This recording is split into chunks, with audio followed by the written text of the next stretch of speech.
Okay,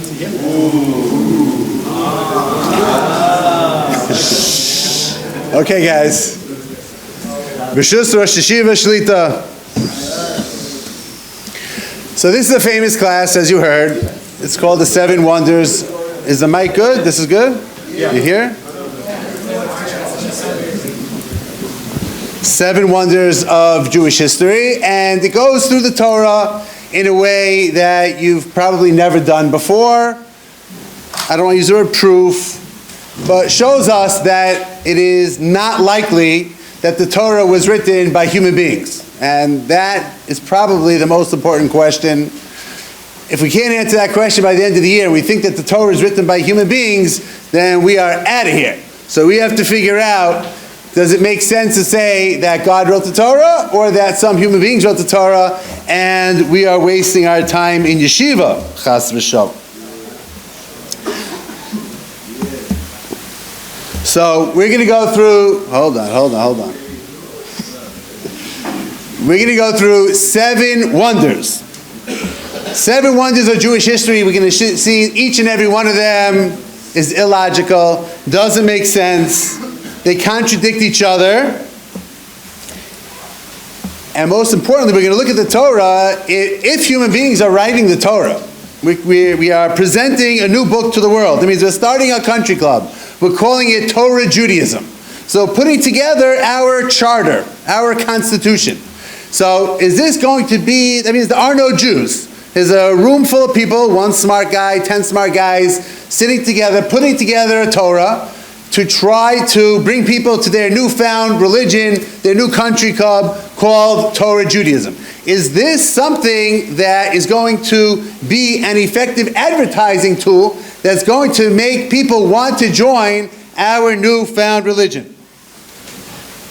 When was the Torah written? So the Zohar says the Torah was written 2,000 years before creation. We won't discuss that. We believe the Torah was given at Har Sinai 3,300 years ago. Now, academicians that are not convinced that the Torah was given at Har Sinai, but they admit that the Torah is at least 2,400 years old. Because 2,400 years ago, the Greek king Ptolemy commissioned the Septuagint, the Targum Shivin. He sat the 70 or 72 rabbis in different rooms to write up, to translate the Torah into Greek. That means the Torah is a very old document.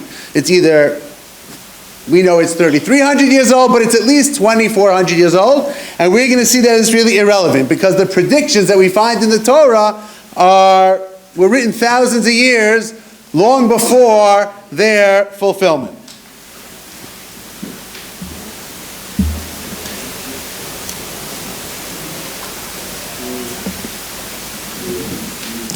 Okay, let's go back to 17th century France. We have King Louis XIV was an agnostic, as opposed to an atheist who's convinced there's no God. He wasn't sure. And he had a famous friend named Blaise Pascal, who was a famous mathematician, as well as a Christian spiritual philosopher. And he was always trying to be Makar of the king and convince him that there's a God. And one day, Pascal was going on in a very boring, lengthy lecture, and the king had enough. He was bored. And finally, he turns to Pascal and says, okay, I had enough of you. Bottom line, standing on one foot, can you prove to me the supernatural? To which Pascal responded, the Jews, Your Majesty, the Jews. What is so supernatural about the Jews? So this is wonder number one. Wonder number one is each and every one of us sitting here. That means that we learn Chumash, maybe we learn Nach, and we learn about Amalek and Midian and Ammon and Moab and all the nations of the world that have long since disappeared, and we're still here. Next one. And we're still here. Now, Mark Twain. Okay, Mark Twain was not known for him to be a great religious person. Mark Twain writes as follows: the Egyptian, the Babylonian, and the Persian rose, filled the planet with sound and splendor that faded to dream stuff and passed away. The Greek and the Roman followed and made a vast noise, and they are gone. Other peoples have come up and held their torch high for a time, but it burned out, and they sit in twilight now or have vanished. The Jew saw them all, beat them all, and is now what he always was, exhibiting no decadence, no infirmities of age, no weakening of his parts, no slowing of his energies, no dulling of his alert and aggressive mind. All things are mortal but the Jew. All other forces pass away, but he remains. What is the secret of his immortality? So Mark Twain noticed this 150 years ago, that we are still here. Now we will get back to Mark Twain's question a little bit later. Now this was predicted in the Torah when Hashem tells Moshe Rabbeinu, Avram Avinu, right there,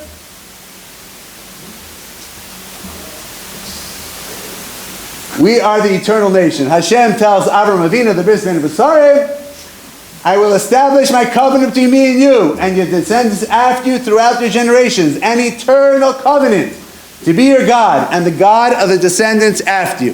The Torah tells us that the Jews are going to be an eternal people, and here we are, thousands of years later, having outlived all those that have tried to wipe us out from Amalek. Bavel destroyed the first base of Mikdash. Rome destroyed the second base of Mikdash. Greek, all of them, they're all gone. And we are still here. This is what the Torah tells us. And this is what we are living proof of.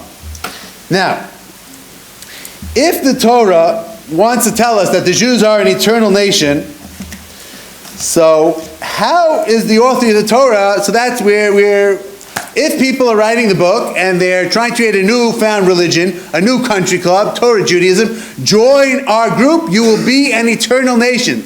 That's fantastic. That's a good thing to try to predict. How you can ensure that will come true, I don't know. But what are you going to put in the Torah that is going to ensure that your newfound religion will in fact be an eternal nation? One more. Right there. One more. Okay. So, for starters, we've seen very clearly this year how unfriendly, hostile, barbaric, evil and disgusting the world is towards the Jews. And supposedly we're in a better place than we were 1,000 years ago and 2,000 years ago. I don't know, that's unclear. But you're expecting this to be an eternal nation. So I would think, put them out of the way when no one notices them on an island. The Torah was written before the airplane was invented, and it's very hard to conquer an island. There is an island far out of the way. It's been around for a very long time. The island of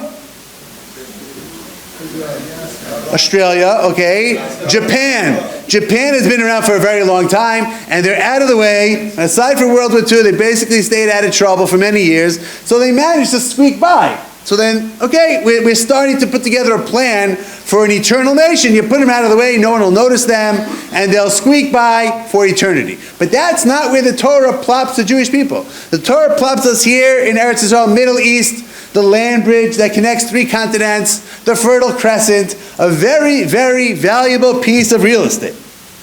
So if you're putting the Jewish people in the right smack center in the middle of the world, how are you expecting them to stand up to all the forces of evil that inevitably are going to try to kick them out, because this is just a very valuable piece of real estate?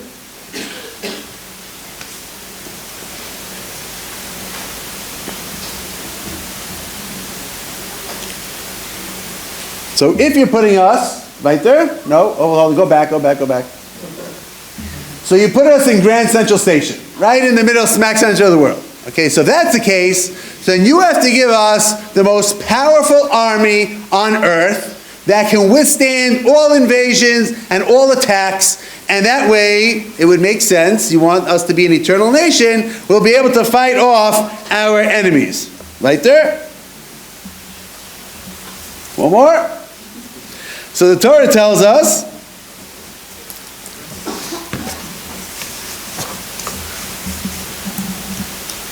Good?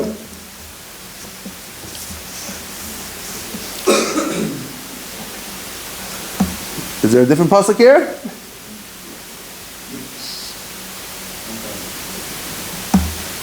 I'll read you what I have. I'm new at this video thing. Okay, the strength of the Jewish army, says the pasuk in Parashas Yisavo, by the Tochach on the end of Devarim, you will be torn from the land which you are about to acquire. Strong army, weak army, doesn't make a difference. The Torah tells us that this eternal nation is going to be kicked out of their land. And the pasuk continues, and God shall scatter you among all the people, from one end of the earth to the other. Exile and dispersion. Now, author of the Torah, you told us that we're going to be an eternal nation. You plop us in Grand Central Station. That's not a good way to ensure that we will be an eternal nation. And then the Torah tells us we're going to be kicked out and scattered throughout the world. That is a recipe for extinction. That is not a recipe, strike number one, that is not a recipe for an eternal nation. Now, we obviously know that this has come true. No one here, as far as I know, none of us are from Israel. We're from America, we're from England. Anywhere else? I don't know. Belgium, France. Now, if we're going to be kicked out of our country and scattered throughout the world, and you want to ensure our eternal survival, so then it makes sense, right there, it makes sense that we will have such an enormous population. There's going to be gazillions of Jews. That's like more than 100 billion. There's going to be so many Jews in the world that as we get exiled and dispersed and go from country to country, we'll swallow up America, we'll swallow up England and Australia and France, and there's just going to be billions of Jews all over the world. And that would make sense. I mean, it would fit in with our being an eternal nation. And that's what we find with China and India. Like a third of the world is Chinese, like 1.3 billion Chinese, over 1 billion Indians. So it makes sense if you have so many people, so there's a good chance that you will in fact survive, maybe forever. What does the Torah tell us is going to be the vast numbers of Jews? The Torah tells us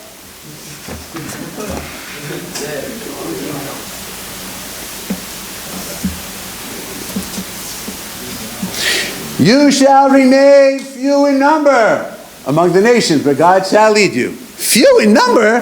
That's ridiculous. If you expect us to be an eternal nation, you kick us out of our land, and you spread us throughout the world, and we're going to be few in number, so then how in the world are you, this doesn't make any sense. How are you expecting this nation to be an eternal nation? They're going to assimilate and be swallowed up and disappear, give them 100 years, maybe. Why are you expecting them to be an eternal nation? Why are you predicting this? It makes no sense. Now, perhaps the Torah is going to give very extra special preferential treatment to the Jews. And as they go from country to country, you know, the deer is an endangered species. Be nice to the deer. We want the deer to survive and not become extinct. So maybe the Torah will tell us, now how the Torah can ensure that will happen is unclear, but maybe the Torah will tell us, right there, maybe the Torah will tell us that the host countries are just going to treat the Jews with kid gloves and take such good care of them, and everyone's going to love the Jews and be so nice to them. And that's why, even though they're spread throughout the world, and even though they're few in number, they will still manage to stick around for eternity because they're going to be taken such good care of. Right there.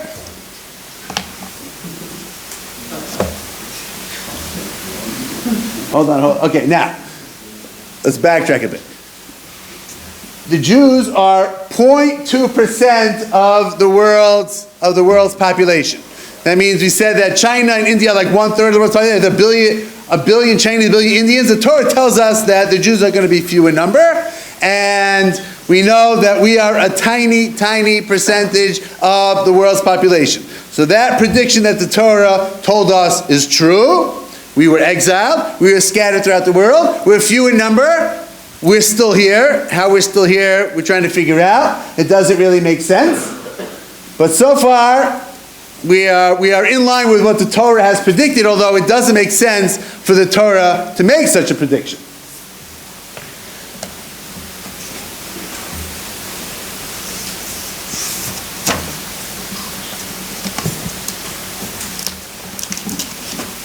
So what is going to be the extra special preferential treatment that the Torah prescribes for the Jews to ensure that they stick around forever? Anti-Semitism. Right there? So in Dvarim 28, next verse. Dvarim 28. Okay, last paragraph. Among those nations, this is a special treatment. Among those nations you shall find no respite, no rest for your foot. Their God will make you cowardly, destroying your outlook and making life hopeless. You will live in constant suspense. Day and night you will be terrified, never sure of your existence. In the morning you will say, if only it were night. In the evening you will say, if only it were morning. Such will be the dread that your heart will feel, and the sights that your eyes will see. The Torah tells us that the extra special preferential treatment to ensure that the Jews are an eternal nation is terrible, horrific persecution and anti-Semitism. Eternal nation, you kick them out of their land, spread them throughout the world, teeny tiny numbers, and terribly, terribly persecuted. That is a recipe for extinction and annihilation. Why in the world would the Torah expect that this small, dispersed nation that's terribly persecuted is going to stick around for eternity? That makes no sense. In addition, as we said in the beginning, if human beings are writing the Torah and they're creating a new people, okay, hold that right there. If we're creating a new religion, a new country club, we want to get people to join our religion. Who wants to join? I got a new country club. I'll give you a beautiful house in Kesaya, Herzliya, and Netanya. On the beach. A big, beautiful house. But then, people will come in, half your family will be slaughtered, the other half your family will be exiled, and there they'll be slaves to the Nazis, to the Inquisition, to Hamas, to this one and to that one. This is a fantastic deal. Who wants to join this new group that I'm putting together? Why would the author of the Torah put this in the Torah? We don't have a religion. We are creating a religion through the Torah. Why would someone want to join this group of people? Why say that? Even if you would know, somehow you would know what would happen. You're putting together your document. This is your charter for your amazing, fantastic, eternal country club. Why would you put that in the Torah? That doesn't make any sense. Aside from the fact that you got, 3 strikes, you're out. You're dispersed, you're tiny, you're terribly persecuted, you're going to be eternal nation, nothing here makes sense. Now, if we understand, and this is one of the most important Jewish philosophical ideas that there are, all the religions of the world were started by an individual or individuals who claimed that God came to them, an angel came to them, and they went on, they're very good salesmen, and they went out to convince the world about their religions. The only religion in the world that makes a claim that 600,000 adult Jewish men, 2 to 3 million people had experienced a national divine revelation. Every single Jew was at Har Sinai, saw Hashem, Kaviyachol, whatever that means. They experienced God, they saw the truth. God does not need to put together an advertising campaign. You just left Mitzrayim, Eser Makos, 10 plagues, Kriyas Yamsuf. They're at Har Sinai. God opens up the heavens. They feel God. They see God. They experience God. Whatever went on over there that we can't even understand, the entire Jewish people. God's not looking to impress anybody. He's not looking to convince you to join his country club religion. He's saying it like it is. This is what's going to happen if you don't do what I want. And this is exactly what has gone on throughout history for 3,000 years. If we don't do what Hashem wants, this is exactly what the Torah says is going to happen.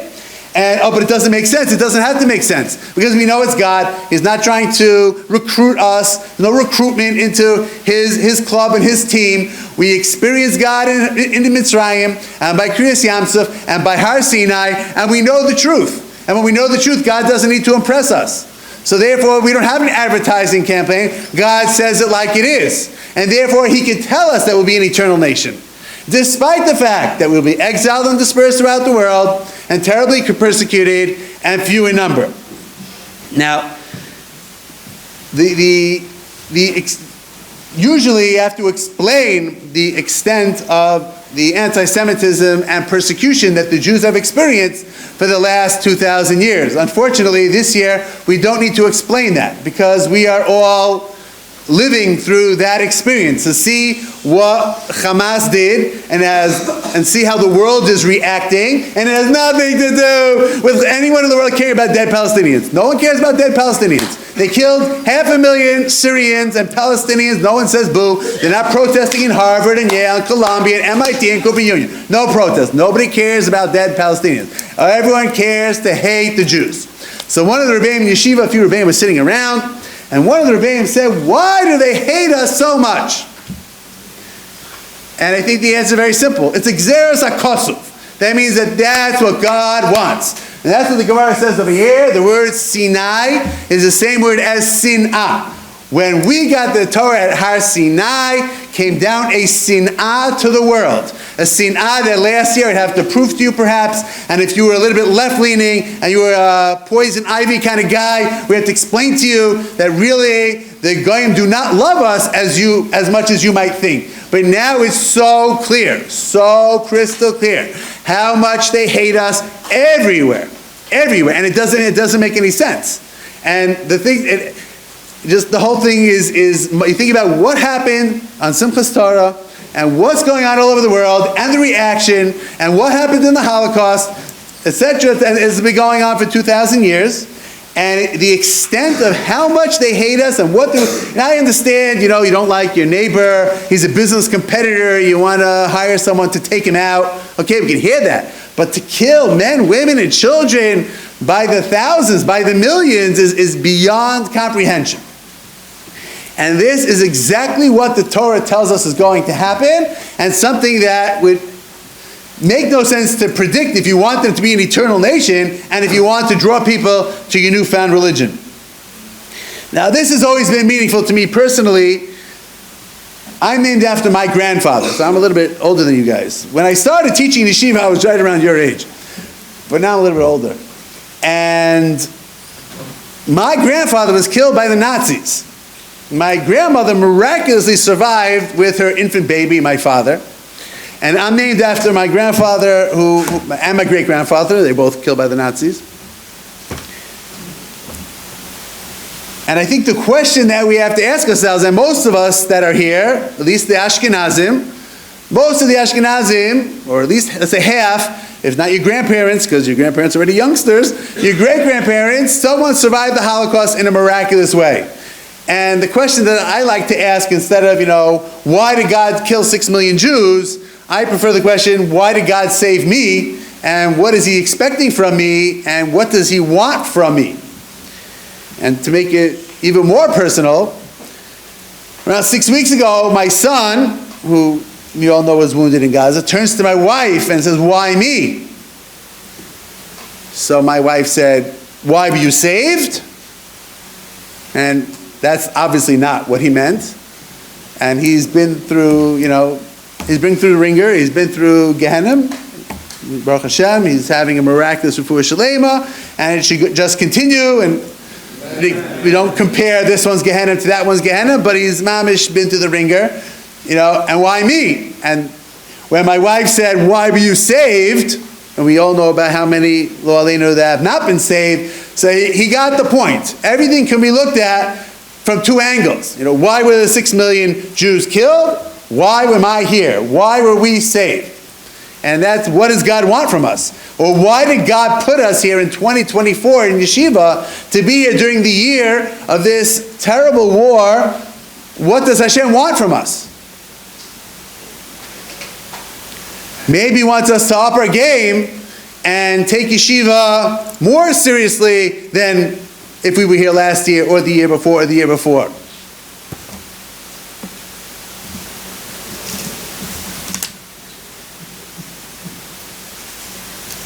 Okay, wonder number 5. Oh, okay, here you go. If you hate black people, you're a racist. If you hate white people, you're a racist. If you hate everyone, you're a racist. If you hate Jews, it's a different set of rules. It's not called a racist anymore. It's called an anti-Semite. It's not the same. It's okay to hate Jews. It's not okay to hate everybody else. Okay, weiter. Weiter. Weiter.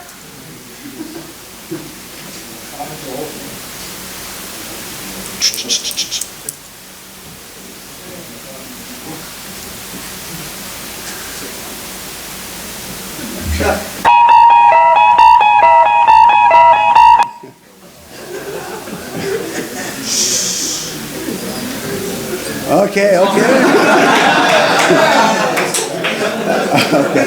Wait, go back down. That was a good one. Okay. So the Torah tells us we'll be an eternal nation. You got 3 tribes. Exile dispersed, few in number, terrible anti-Semitism, like 3 strikes you're out. These things don't fit together, as we've been saying, yet we're still here. Okay, wonder number 5. Now, where would we expect this teeny tiny, dispersed, persecuted nation to be 2,000 years after the destruction of the Second Temple and the exile? Well, we would have expected them to disappear. The Torah tells us that this teeny tiny, dispersed, persecuted nation will be a light unto the nations. That doesn't make sense at all. That's ridiculous. What are the chances that this teeny tiny dispersed nation will have any impact on society whatsoever? I don't know what the chances are. But we know that this is exactly what has happened. The Torah tells us, the easiest pasuk to learn from is Yeshaya, but it appears other places also, a light unto the nations. The Jews are going to be the underdog, the light unto the nations. Now, what does this mean? So there's 2 ways of understanding it. Before Avram Avinu, in the good old days, or the not bad old days, the world was polytheistic and paganistic, and the Avodah Zarah was rampant, and everyone had their own personal stuffed animal, and that was his Hashem, and that's how the world went on. And Avram Avinu introduced the world to monotheism, and Christianity, sort of, and Islam, whom this year it's hard to say, but they're all monotheistic, and monotheism in America, which was founded on the Judeo-Christian ethic, all of Christianity was taken from the Jews. Most things are taken from the Jews. We came first. And if you want to make a new made-up religion, so you look at the real religion and take bits and pieces so that you can sell your product to your customers. And the Jews introduced monotheism to the world, which is supposed to mean, although it's hard to understand that this year, it's supposed to mean morals and ethics and a right and wrong way of doing things. That is one major way that the Jews have been a light unto the nations and have had an impact on society. Now, in a secular sense,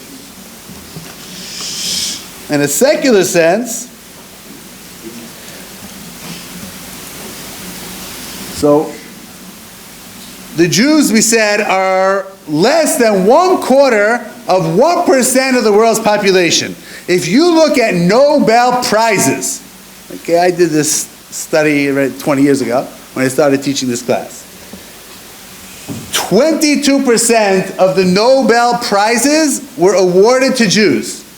That means we're 1/4 of 1% of the world's population with 22% of the Nobel Prizes. That's 88 times what the statistics would indicate. Now, is that what it means? Is that what Hashem meant when he said we'll be a light unto the nations? I don't know. Maybe. Just because you invented the light bulb doesn't mean that you are, exempt from keeping mitzvahs. But it's definitely not a coincidence that the Jews have done far more than makes any sense in terms of what they have contributed to the world at large. So again, the Torah tells us that despite being dispersed, persecuted, small in number, we're still going to have a huge impact on society. Right there?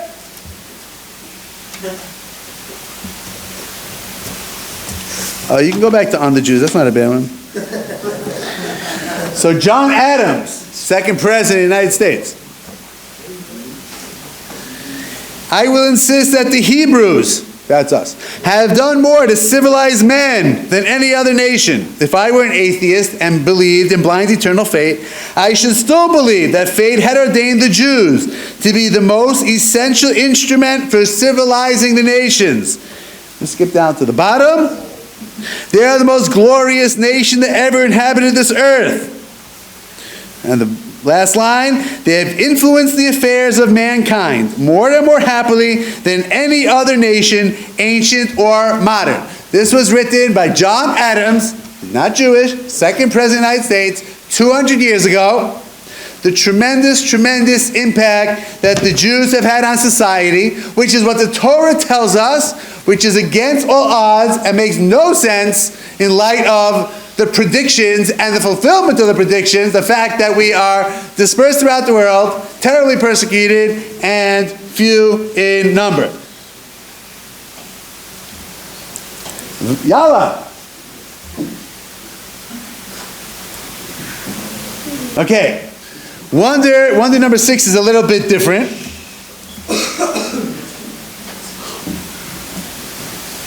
Okay, keep going. Okay, the Torah tells us, at the beginning of Parashat Shmos, Hashem takes the Jews out of Mitzrayim and He promises them an Eretz Zavas Chalav Udvash, a land flowing with milk and honey. Is the land of Israel flowing with milk and honey? So Josephus writes 2,000 years ago about how fertile the land is, about the Fertile Crescent. Eretz Israel is in fact a land flowing with milk and honey. But then the Torah says something outrageous. The Torah tells us, Dvarim Chavtes, that's the Fertile Crescent. Chavtes, up, up, up, up, up, up, up. Up.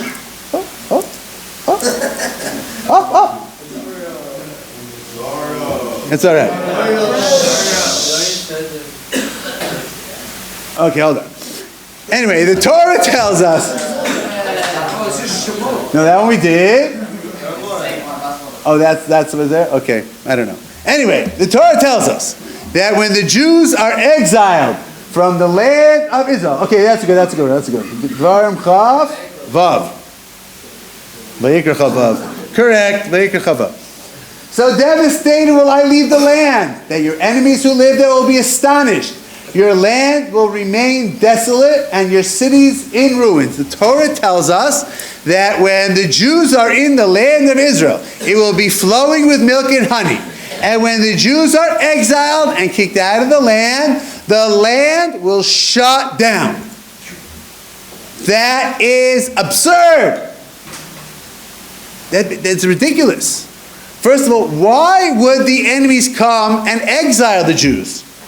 Because they want to take over the land.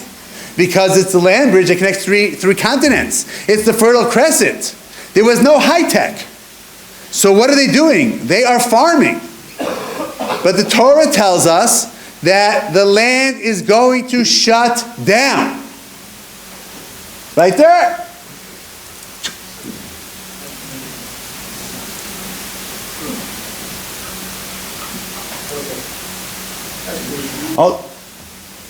So Mark Twain. Mark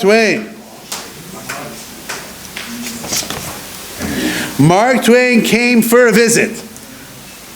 And he tells us, we traverse the miles of desolate country, whose soil is rich but is given wholly to weeds. A silent, mournful expanse. It's fancy English. We know English? No. Kacha kacha? A desolation is here that not even imagination can grace with the pomp of life and action. We reached Tabor safely. We never saw a human being on the whole route. We pressed on toward the goal of our crusade renowned Jerusalem. The further we went, the hotter the sun got, the more rocky and bare, repulsive and dreary the landscape became. There was hardly a tree or a shrub anywhere. Even the olive and the cactus, those fast friends of worthless soil, had almost deserted the country. No landscape exists that is more tiresome to the eye than that which bounds the approaches to Jerusalem. Jerusalem is mournful, dreary, and lifeless. I would not desire to live here. It is a hopeless, dreary, heartbroken land. Palestine sits in sackcloth and in ashes. And Mark Twain came here, and he saw the fulfillment of this prophecy. When the Jews were here, okay, Josephus writes 2,000 years ago, how it is flowing with milk and honey, and then the land shuts down, which is exactly what the Torah tells us, which is ridiculous. Keep going, right there. Imagine saying that the United States of America, North America, is very fertile, but as soon as we kick out the Indians, the land is going to shut down and it's not going to produce, and the land will be desolate and barren. No one said that. No one would said that. It's a ridiculous thing to say. It makes no sense. So no one said it. So we live in the United States of America, and there's plenty of fields and produce. No lack of produce in the United States of America. Whether the Indians are there or not there, and the white European man kills the Indians or kicks out the Indians, whatever they do, it doesn't affect the land. But Eretz Yisrael is different. The Torah tells us when the Jews are here, the land only produces for the Jews. When we're here, the land produces. When we're kicked out, the land shuts down. And that is exactly what history has shown us. It's a ridiculous prophecy. It makes no sense. And it is exactly what has happened. And the Ramban tells us, the Ramban was here. That's why he has a shul, I think, in Old City. The Ramban tells us that this is, the Ramban writes the same thing. The Ramban writes that he was here almost 1,000 years ago, whatever it was, 890 years ago, that the place was empty. The place was barren and desolate. And the Ramban tells us this is good news for the Jews, because the land of Israel is reserved for us. And what we've seen, having this list to come learn here in Yeshiva 2024, the approaches to Jerusalem, you have plenty of trees and lots of produce, and Israel's a major exporter of produce, of many different things. When the Jews came back to the land of Israel, the land once again picked up and started becoming fertile. And that is exactly what the Torah tells us. And that leads us to wonder number 7. Now, where would we expect this tiny, persecuted, dispersed nation to be 2,000 years after the last Golus, after the exile? We would have expected them to disappear. Okay, they're doing well in America, in New York, in Chicago, in LA, in London. But why? The Torah tells us. The Torah tells us that the end of the Jewish history game is here in Israel. The Torah tells us, the Jews, the Lord your God shall return you from your captivity, have compassion upon you. He shall return and gather you from among all the nations. He will bring you into the land that your fathers inherited. You will acquire it, and He'll make you even more prosperous and numerous than your fathers. How in the world could the author of the Torah know that the end of the Jewish history game would be back in Israel? It doesn't make any sense. Ridiculous. Imagine taking the inhabitants of Canada and parachuting them all over the world. Do they want to come back home? Yes. A generation later? Okay. 2 generations, 3 generations. You know, you go to Canada. I went to Canada. Grandma's from Canada. Like, who's interested in moving back to Canada? Why would the author of the Torah, no offense, why would the author of the Torah think that the Jews would even want to go back to Israel? And in fact, in the 1800s, early 1800s, the Reform movement was in Germany, and they don't believe in Torah. They don't believe in Torah Sheba'al Peh. They don't believe in Torah Shebachsav. And that what it says in the Torah, that the Jews are going to go back to the land of Israel, That's ridiculous. Take out your pay. We cross it out. They declare Germany as our fatherland. Berlin is our Jerusalem. Most of the Jews are in Europe. It's very clear that the Torah was not written by a God, and very clear that we're not going back to Israel. That's nonsense. There are no Jews in Israel. All the Jews are in Europe. And we know how wrong the Reform movement was. And we know what happened to the Jews of Europe. And whereas 100 years ago, there was a very, very, very, very small percentage of Jewish population. In the year 1900, 0.5% of the world's Jews were living, that's in 1900, not 1800 when the Reform made their declaration. 0.5%, that's half of a percentage, are living in Israel. And today, we're around the 50% mark. For the first time since the destruction of the first Beis HaMikdash.